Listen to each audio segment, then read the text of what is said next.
ओम श्री गणेशाय नमः। आपके अपने चैनल सनातन दर्शन में सभी प्रिय दर्शकों का, श्रोताओं का हार्दिक अभिनंदन। भक्तजनों की प्रेरणा से, भगवान की अहेतुकी कृपा से श्रीमद् भागवत महापुराण के महात्म्य की आज से हम चर्चा आरंभ करते हैं। तो आइए, श्रीमद् भागवत महात्म्य में जो दिव्य वर्णन है वह पद्म पुराणांतर्गत है। पद्म पुराणांतर्गत जो श्रीमद् भागवत का महात्म्य है वही ज़्यादा प्रचलन में है, उसी की ज़्यादा कथा सुनाई जाती है। तो महात्म्य का अभिप्राय होता है इसका महत्व, इसकी विशेषता। जैसा कि आप जानते ही हैं, श्रीमद् भागवत महापुराण तो समस्त महापुराणों में सिरमौर है। श्रीमद् भागवत सनातन धर्म का ऐसा ग्रंथ है 18 महापुराणों में जो समस्त धर्म, अर्थ, ज्ञान, वैराग्य, यश, श्री, षडैश्वर्य का जिसमें वास्तविक वर्णन है। तो पद्म पुराण अंतर्गत जो श्रीमद् भागवत की महिमा है वो 7 अध्याय में कही गई है। ये सभी हमारे सनातन धर्मावलंबी जानते हैं कि अधिकतर महापुराणों में सूत जी उसके वक्ता हैं और शौनक आदि 88,000 ऋषि लोग नैमिषारण्य क्षेत्र में अनेकों प्रश्नों के माध्यम से पौराणिक सूत जी से मुखारबिंद से पुराणों के महत्व को, अपने प्रश्नों के उत्तर को जानते हैं उनके प्रश्नों के माध्यम से। तो आइए, सबसे पहले श्रीमद् भागवत के महात्म्य का जो प्रथम श्लोक है उस पर चर्चा करते हैं। ये मंगलाचरण है, मंगलाचरण का श्लोक। हमारे सनातन धर्म में जो भी शुभ कार्य होते हैं आरंभ में मंगलाचरण जरूरी होता है। आरंभ का मंगलाचरण हमारे कार्यों को निर्विघ्नता पूर्वक पूर्ण करवा देता है। तो आइए, अगर आप भागवत के विद्यार्थी हैं या इसको पढ़ना चाहते हैं, सीखना चाहते हैं, तो आप भागवत जी की पुस्तक को खोल करके महात्म्य का पहला अध्याय अपने सामने रख लें। ओम नमो भगवते वासुदेवाय सच्चिदानंदरूपाय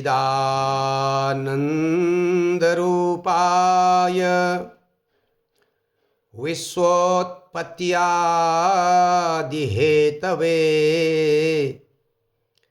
तापत्रय विनाशाय श्रीकृष्णाय वयं नुमः। श्रीमद् भागवत के महात्म्य में भगवान को आरंभ में विनती करते हुए, स्तुति करते हुए कहा गया है कि भगवान सत चित आनंद, 3 शब्द हैं। सच्चिदानंद में 3 शब्द हैं, सत चित आनंद। भगवान सत्य के विग्रह हैं, भगवान सत्य स्वरूप हैं। सत्य का अभिप्राय है जो तीनों कालों में एक जैसी स्थिति में रहता है। त्रिकाला बाधित तत्वम सत्यम, तीनों कालों में जो हमेशा एक समान रहे उसे सत्य कहते हैं। भगवान सत्य स्वरूप हैं। और भगवान का दूसरा नाम है चित। यहाँ पर सच्चिदानंद में दूसरा है चित शब्द। भगवान चैतन्य के विग्रह हैं। सारे अनेकानेक ब्रह्मांडों में भगवान की चेतना ही काम करती है। चेतना के कारण ही हमारे अंदर सामर्थ्य होती है। चेतना के बिना हम मृतप्राय हो जाते हैं। इसलिए भगवान ही चेतना स्वरूप हैं, भगवान चैतन्य हैं और आनंद स्वरूप है भगवान। तीसरा शब्द है आनंद। आनंद का मतलब है प्रसन्नता। हमें जीवन में प्रसन्नता तो मिलती है लेकिन वह स्थिर नहीं होती, लेकिन वह प्रसन्नता आनंद नहीं होती। वह संसार के सुख हैं जिसके लिए हम कोशिश करते हैं, मिल जाए तो कुछ समय के लिए खुश भी हो जाते हैं, लेकिन वह खुशी लंबे समय तक, दीर्घावधि तक नहीं रहती। तो आनंद का प्राय है जो हमेशा प्रसन्नता दे देवे। जब हमें आनंद का अनुभव हो जाता है तो हर परिस्थिति में हम खुश रहते हैं। आसमंतात नंदयति। तो भगवान सतचित आनंद हैं, सच्चिदानंद हैं और विश्वोत्पत्त्यादि हेतवे। संसार के उत्पत्ति आदि करने का अभिप्राय है। इसको उत्पन्न करते हैं और फिर पालन भी करते हैं और संहार भी करते हैं। तो उत्पत्ति जब करते हैं तो भगवान स्वयं ब्रह्मा के रूप में होते हैं, और जब पालन करते हैं तो भगवान श्री विष्णु जी के रूप में होते हैं, और जब संहार करते हैं तो शिव जी के रूप में होते हैं। अथवा ये कहिए कि वह परब्रह्म परमेश्वर, वह सच्चिदानंद भगवान जब संसार को बनाते हैं तो ब्रह्मा कहे जाते हैं, जब पालन करते हैं तो विष्णु कहे जाते हैं, और जब संहार करते हैं तो शिव कहे जाते हैं। ऐसे सच्चिदानंद भगवान हैं। तापत्रय विनाशाय श्री कृष्णाय वयम नुमः। ऐसे भगवान को वयम नुमः हम प्रणाम करते हैं। किस लिए? तापत्रय विनाशाय, तीनों प्रकार के तापों से मुक्ति के लिए। संसार में जो ताप हैं, जो दुख हैं, वह हमारे जीवन में, हमारे आनंद में बाधक हैं। तो तीनों ताप हमारे मिट जाएं और हम भगवान की स्मृति अच्छी तरह से कर सकें और भगवान की तरह आनंदानुभूति हमारे जीवन में हो जावे। अगर भगवान की स्मृति करेंगे तो आनंदानुभूति होगी। तो तीन प्रकार के जो ताप होते हैं, सरल भाषा में उसे दैहिक, दैविक, भौतिक ताप कहते हैं। तो हमारे यहाँ आध्यात्मिक, आदि भौतिक, आदि दैहिक, आदि दैविक, इस प्रकार से तापों का वर्णन किया गया है। तो ये जो त्रिताप हैं उनका विनाश करने के लिए, तीन प्रकार के दुखों में आप जानते हैं कि हमारे दैहिक जो ताप होते हैं दो प्रकार के होते हैं, जिनमें आदि और व्याधि होती हैं। आदि मानसिक रोग हैं और व्याधि शरीर के रोग हैं। दैवी प्रकोप भी हमारे लिए दुख के कारण बनते हैं, दैविक ताप जो होते हैं। भौतिक जो ताप हैं, संसार के सुख सुविधाओं के कारण हम जो दुख प्राप्त करते हैं, वो ताप भी सुख सुविधाओं के उपभोग करते करते हम दुखी होने लग जाते हैं। उनके कारण हम अशांत होते हैं, क्योंकि उनके मिलने तक ही वो थोड़ी देर का सुख होता है और बाद में हमें उसका अभ्यास हो जाता है, तो फिर वह दुख देते हैं। तो इस प्रकार से जो भौतिक ताप हैं वो अलग अलग प्रकार के बहुत सारे हैं। शास्त्र में उनका वर्णन है तीनों तापों का विस्तार से। तो तीनों ताप हम दैहिक दैविक भौतिक तीन तापों से मुक्ति के लिए, तीन तापों को त्रिताप का नाश करने के लिए श्री कृष्णाय वयम नुमः। जो सच्चिदानंद भगवान हैं ऐसे श्री कृष्ण भगवान को हम प्रणाम करते हैं, हम उनकी विनती करते हैं, स्तुति करते हैं, नमन करते हैं। अगला श्लोक है वो भी बड़ा रोचक है। आइए इसकी वर्ण करने का प्रयास करते हैं। यम प्रव्रजंत मनुपेतमपेत कृत्यम द्वैपायनो विरह कातर आजुहाव पुत्रेति तन्मयतया तरवोऽभिनेदुः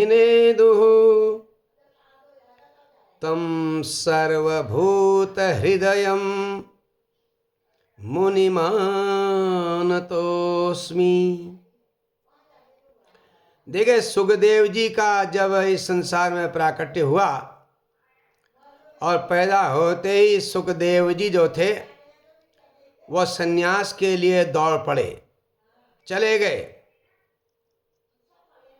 जब जा रहे थे तो उनके पीछे वेदव्यास जी उसके पुत्र पुत्र करके उनका पीछा कर रहे थे। सुखदेव जी कैसे हैं? जिनके अभी संस्कार नहीं हुए हैं, यज्ञोपवीत आदि संस्कार नहीं हुए, ऐसे सुखदेव जो हैं घर से जब सन्यास के लिए चल पड़े हैं तो द्वैपायन जो हैं वेदव्यास जी विरह कातर आजुहाव, विरह से, पुत्र के विरह से दुखी होकर के, परेशान होकर के जोर जोर से आवाज लगाने लगे। क्या आवाज लगाने लगे? पुत्रेति, पुत्र पुत्र। तो वो पुत्र पुत्र कहते हुए सुखदेव जी का पीछा कर रहे हैं। सुखदेव जी आगे दौड़ रहे हैं, पीछे व्यास जी दौड़ रहे हैं।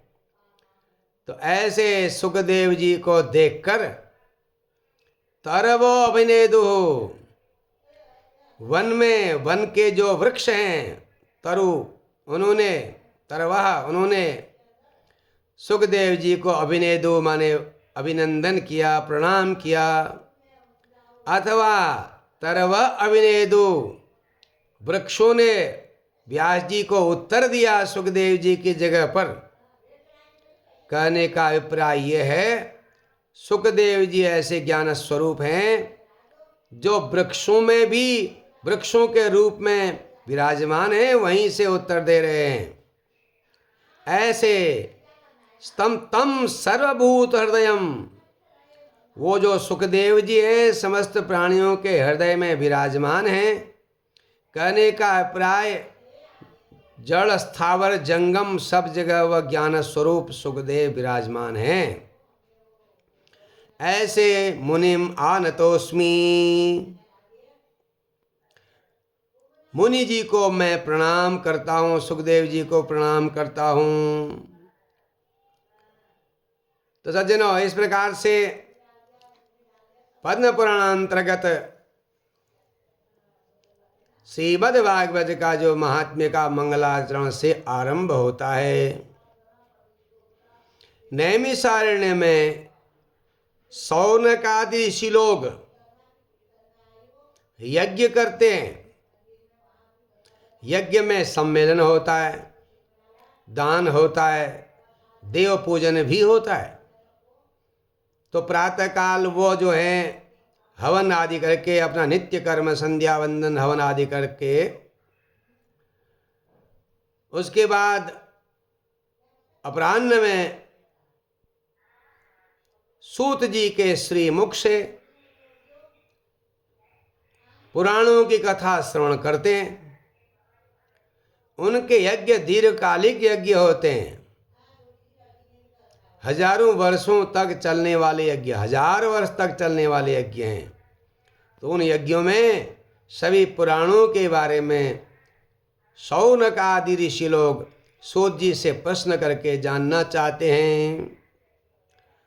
तो शौनक ऋषि जो हैं 28,000 ऋषि लोगों में सबसे वयोवृद्ध हैं, विद्यावृद्ध भी हैं।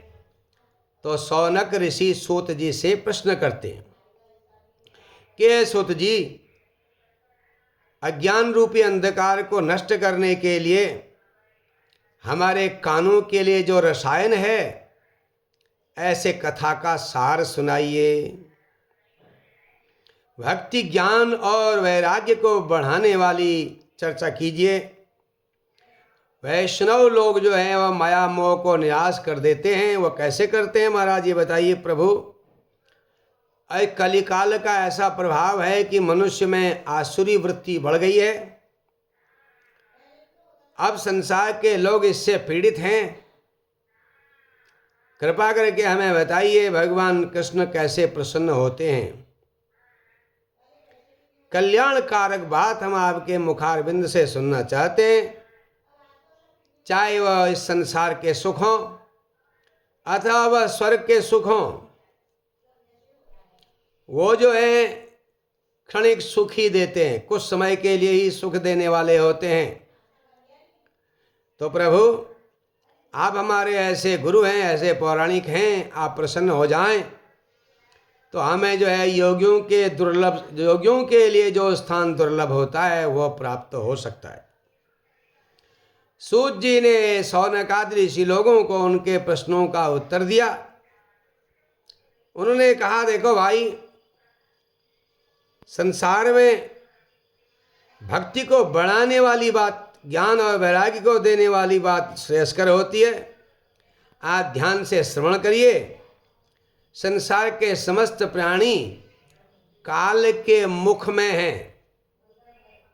जैसे मेढक एक अजगर के मुख में हो, सर्प के मुख में हो, वह चिल्लाता हो, बोलता हो, वही कथा हम लोगों की भी है, वही हमारी कहानी भी है।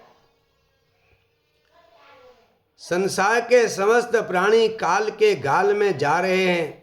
कोई चले गए हैं, कोई आधे गए हैं, कोई शुरू आरंभ हुए हैं उसके मुख में जाने के लिए।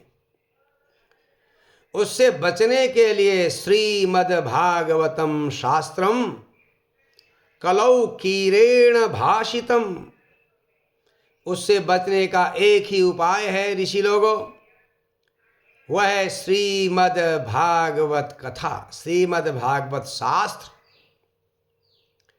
तो ये ऐसा शास्त्र है कि जब मनुष्य के अनेक जन्मों के पुण्यों का उदय होता है, तदा भागवतम लभेत, तब उसे भागवत कथा प्राप्त होती है, या भागवत के लिए उसके अंदर श्रद्धा पैदा होती है। देखो भाई, एक समय की बात है जब परीक्षित को ब्राह्मण ऋषि का श्राप मिल गया था। जब ऋषि का श्राप लगा, तुम 7 दिन में 7वें दिन में मर जाओगे, तो गंगा के तट पर परीक्षित पहुंच गए थे और उनके पुण्यों के प्रभाव से श्री सुखदेव जी वहां पहुंचे थे। और सुखदेव जी जब राजा परीक्षित को ये श्रीमद् भागवत की अमर कथा सुनाने लगे, सुनाने की तैयारी हुई ही थी, तो देवताओं को पता चल गया कि सुखदेव जैसे महाज्ञानी राजा परीक्षित को श्रीमद् भागवत सुनाएंगे। तो देवता लोग बड़े प्रसन्न होकर के सुखदेव जी के पास आए और सुखदेव जी को उन्होंने नत्वा प्रणाम किया और एक प्रस्ताव दिया, एक प्रस्ताव रखा। कहा, हे सुखदेव जी, हमें यह आप कथा हमें भी सुना दीजिए, हम भी कथा सुनना चाहते हैं, और इसके बदले में हम आपको एक बहुत ही दुर्लभ वस्तु देंगे, द्रव्य देंगे। और कहा, महाराज, हम ये अमृत का कलश लेके आए हैं और ये कलश दे देंगे, तो आप ये अमृत राजा परीक्षित को पिला दीजिए, वो अमर हो जाएंगे और हम भी कथा सुन करके तृप्त हो जाएंगे। महाराज, हम ये कथा रस पीना चाहते हैं। ऐसा करके अदला बदली कर करके हम कथा सुनने की इच्छा रखते हैं। सुखदेव जी ने देखा ये देवता लोग तो व्यापार पर उतर गए हैं, ये प्रस्ताव व्यापार का है, यहाँ पर व्यापार वाला कोई विषय है ही नहीं, इनमें भक्ति नहीं है, ये व्यापारी हैं। इसलिए सुखदेव जी ने देवताओं से कहा नहीं, हम आपको ये कथा नहीं सुना सकते, आप अमृत को ले जाइए। तो देवता निराश होकर के लौट गए, क्योंकि अभक्तांश तांश्च विज्ञाय न ददौ स कथामृतम। देवताओं को उन्होंने देखा कि ये भक्त नहीं है, अभक्त हैं, इसलिए कथा नहीं सुनाई। और बाद में सप्ताह सुन करके 7 दिन तक कथा श्रवण करने से राजा परीक्षित को मोक्ष प्राप्त हो गया। स्वर्ग में बड़ा हल्ला गुल्ला हुआ, चर्चा हुई। तो देवताओं ने सोचा हमने नहीं पिया भाई, हमको मिल जाता कितना अच्छा होता। तो ब्रह्मा जी ने स्वर्ग लोक में इसको तोला का मतलब इसकी तुलना की, इसकी विशेषताओं की तुलना की। तो उन्हें पता हुआ कि ये जो है श्रीमद् भागवत महापुराण जो है संसार के समस्त विद्याओं में, समस्त सुखों में सबसे श्रेष्ठ है, और ये तो भगवान का ही रूप है, ऐसा तब से निश्चय हो गया। 7 दिन तक सुनने से मनुष्य को ये महान फल देने वाला होता है, जिसे नारद जी ने संत कुमारों के श्रीमुख से श्रवण किया था। तो सज्जनों, आज हम आपको कथा के महात्म्य पर यहीं पर विश्राम करते हैं। अगले दिन आपको इस कथा का जो महात्म्य है संक्षेप में इस अध्याय को पूरा करेंगे। जय जय श्री कृष्ण, हर हर महादेव।